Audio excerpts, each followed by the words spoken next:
Good morning friends, welcome to my YouTube channel Indo Pak टक्कर। Friends, America के राष्ट्रपति Joe Biden ने हमारे प्रधानमंत्री नरेंद्र मोदी जी को कॉल किया। इस बातचीत से पाकिस्तान में सन्नाटा छाया हुआ है। कल चाइना ने भी एलएसी से अपने कदम पीछे कर लिए हैं। कश्मीर मुद्दे पर आखिरी उम्मीद अमेरिका थी, लेकिन जो बाइडेन के इस कॉल से अब वो भी नहीं रही। आइए देखते हैं इस वीडियो में पाकिस्तान मीडिया किस तरह से डरा सहमा हुआ है। जनरल साहब, अमरीकी पॉलिसियों के खदोखाल अब वाजे होना शुरू हो गए हैं, तो क्या हम उम्मीद रखेंगे बात आगे भी बढ़ेगी? देखिए, बात आगे बढ़ने का तो कोई चांस नहीं है। अमेरिका ने इतने अरसे में कोई ऐसी कोशिश नहीं की, बल्कि जनरल मुशर्रफ के दौर में पाकिस्तान को यकीन दहानी कराई गई कि पाकिस्तान की तरफ से जो ये जहादी ग्रुप्स जाते हैं वहां पे उनको रोका जाए और अमेरिका कश्मीर का मसला हल कराने में मदद करेगा।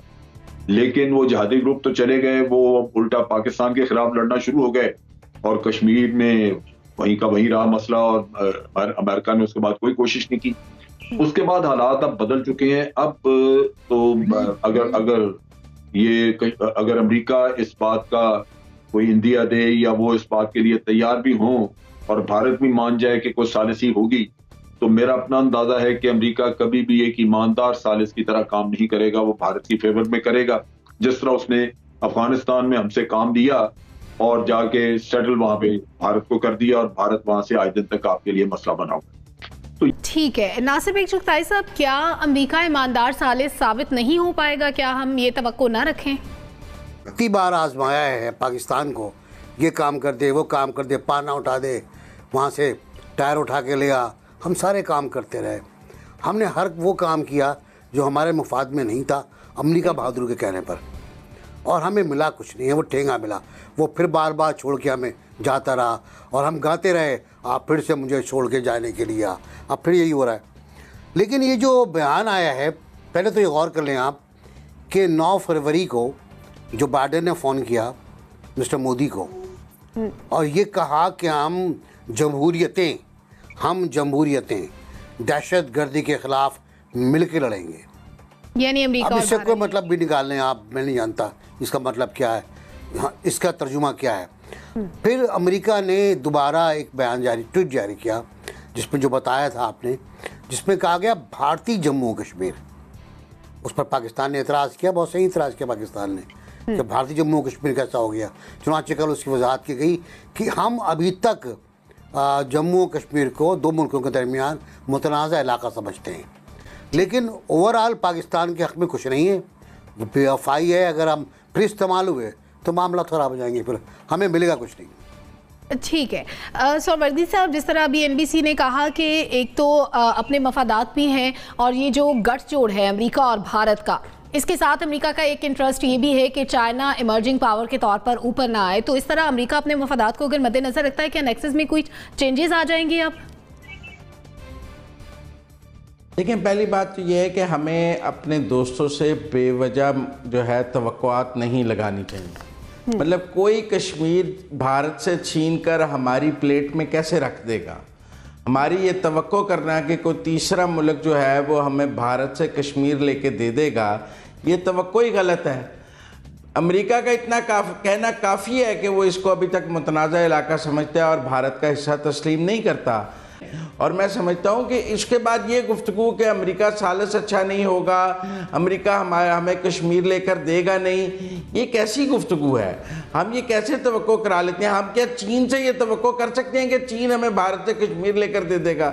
चले, अमेरिका से तो हमें बहुत गिले हैं कि उसने हमें माजी में बड़ा इस्तेमाल किया है और हम बहुत सादा लो आदमी थे और हमारे यहाँ हर वक्त यहाँ पे बेवकूफ़ हुक्मरान बैठे रहते थे जो अमेरिका के लिए इस्तेमाल होने के लिए बेताब रहते थे और उसके हर वक्त सर्विसेज के लिए तैयार रहते थे। एक भी हमें ऐसा हुक्मरान ना मिल सका जो अमेरिका की आंखों में आंखें डाल के बात करता, चाहे उसमें जमहूरी हो या गैर जमहूरी हो। यानी आपका नुक्ता नज़र कुछ मुख्तलिफ है। बुखारी साहब, आप मुस्कुरा रहे हैं काफ़ी देर से। माजी में आपको याद होगा पाकिस्तान एक रेजोल्यूशन मूव करने गया था तो चाइना और ईरान ने हमें मना किया था और ये कह के मना किया था कि आपकी रेजोल्यूशन उड़ जाएगी। और वो बिल्कुल ठीक उन्होंने एडवाइस किया। दोस्त जब होते हैं वो इसी तरह की आपको एडवाइस करते हैं। हमने वो रेजोल्यूशन रोक दिया।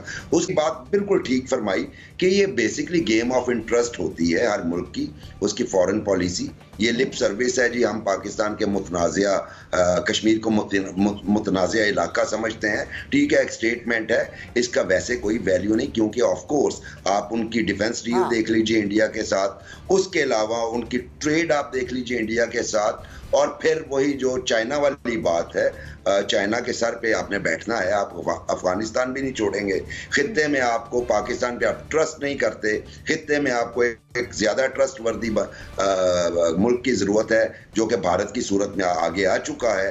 तो ऐसी सूरत हाल में मेरा ख्याल है कि कोई भी एक्सपेक्टेशन रखना वो मुनासिब नहीं है और ना ही वो कुछ करेगा इससे ज्यादा। ठीक है, मोना आप क्या कहना चाहेंगी?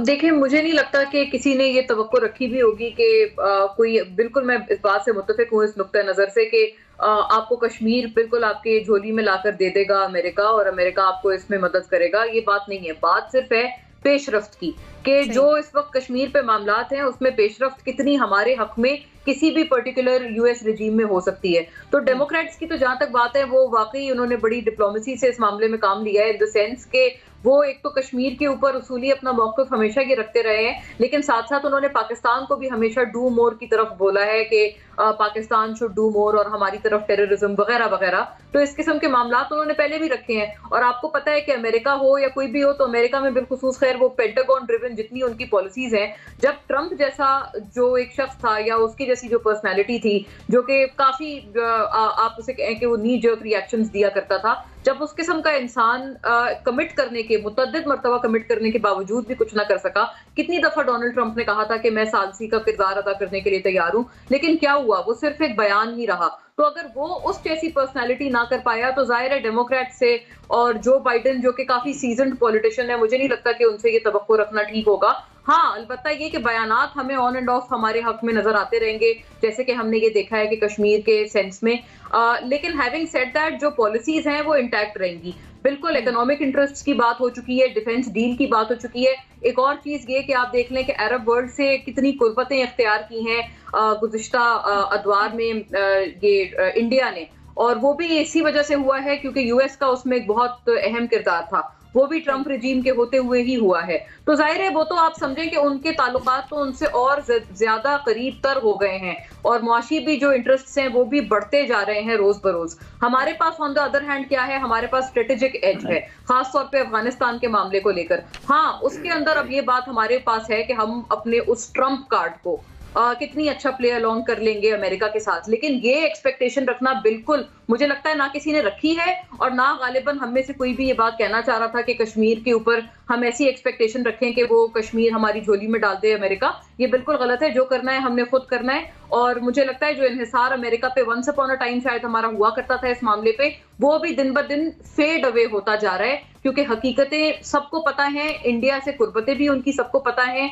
लेकिन यस, बयानात की हद तक हमें थोड़े प्रो पाकिस्तान बयानात जरूर नजर आएंगे, गिवन के जो बाइडेन आए हैं और उनका एक उसूली मौक़िफ़ हमेशा से कश्मीर पर आए। उन्होंने बल्कि ह्यूमन राइट्स वायलेशन की भी बात की थी अपने इलेक्ट होने से पहले जो कश्मीर में जारी हैं, तो ये उन्होंने इस तरह के बयानात जरूर दिए हैं, ये हमें जरूर नजर आएंगे, लेकिन probably nothing more than this. यानी सिंसियर एफर्ट्स हमें खुद करना होंगे, दोस्त ममालिक से हम यही तवक्को कर सकते हैं। जी जनरल साहब, आप कुछ कहना चाह रहे हैं? मैं ये कहना चाह रहा हूँ मुझे कुछ देखिए, अफगानिस्तान को ट्रंप कार्ड न समझें। उसकी बुनियादी वजह यह है कि हमारा 17 साल से ये स्टांस था कि जंग इसका मसला नहीं, ये हल नहीं है इस मसले का। आप यहाँ पे बातचीत के जरिए ये आगे बढ़े और अमन लाएं, और ये हमारी जरूरत है वहां पे अफगानिस्तान में अमन लाने।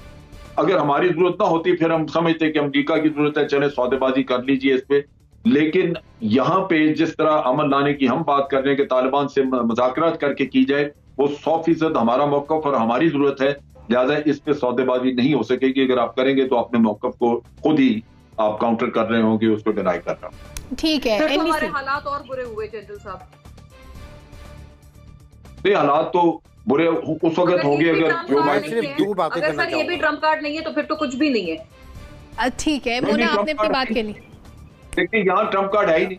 आप ट्रंप कार्ड इसको अगर इस्तेमाल करते हैं तो अमेरिका अगर इसको इसी सिचुएशन में छोड़ दे तो आप फंस गए। हम तो चाहते हैं कि किसी तरह सिचुएशन से हम निकले, यानी भारत का होल्ड वहां खत्म हो। अगर तालिबान गवर्नमेंट के हिस्सा बनते हैं तो वो हमारी अचीवमेंट है, वो हमारी जीत है। ठीक है, अफगानिस्तान में अमन कायम करना पाकिस्तान की तरजीह है, हमारा अपना मफाद है। सलमा जी मैं कश्मीर के बारे में बात करूंगा, जो एजेंडा है कि बिल्कुल जंग का ऑप्शन हमें नहीं हटाना चाहिए अपने ऑप्शन पे से। जंग इज अ ऑप्शन, हम उसके लिए तैयार हैं। नंबर 2, बिल्कुल सही कहा जनरल साहब ने कि मुसल्लह जद्दोजहद को कानूनी करार देने के लिए हमें काम करना चाहिए, और ये हमारा बहुत पुराना मुतालबा है हम लोगों का कि कश्मीर में मुसल्लह जद्दोजहद इंतहाई कानूनी है। और तीसरा ये कि पाकिस्तान को कम से कम इतना करना चाहिए इखलाकी सिफारती मामलात में कि कश्मीर के लिए एक नुमाइंदा खुसूसी मुकर्रर कर देना चाहिए पूरे यूएनओ के साथ और ह्यूमन राइट्स कमीशन के साथ, कि वो नुमाइंदा खुसूसी वहाँ से जाके अफ़गानिस्तान के लिए मुकर्रर किया हुआ है आपने, कश्मीर के लिए नहीं किया हुआ। क्या मुँह दिखाएंगे हम दुनिया को? ठीक, यानी इस तमाम गुफ्तगू का निचोड़ ये निकला कि हमें मजीद सिंसियर एफर्ट की ज़रूरत है। At the end of the day हमें खुद कोशिश करना होगी कि हम मसला कश्मीर को हल कराने के लिए बातचीत कर सकें और उससे जुड़े दीगर मामलात के हल जाना होगा। नाज़रीन,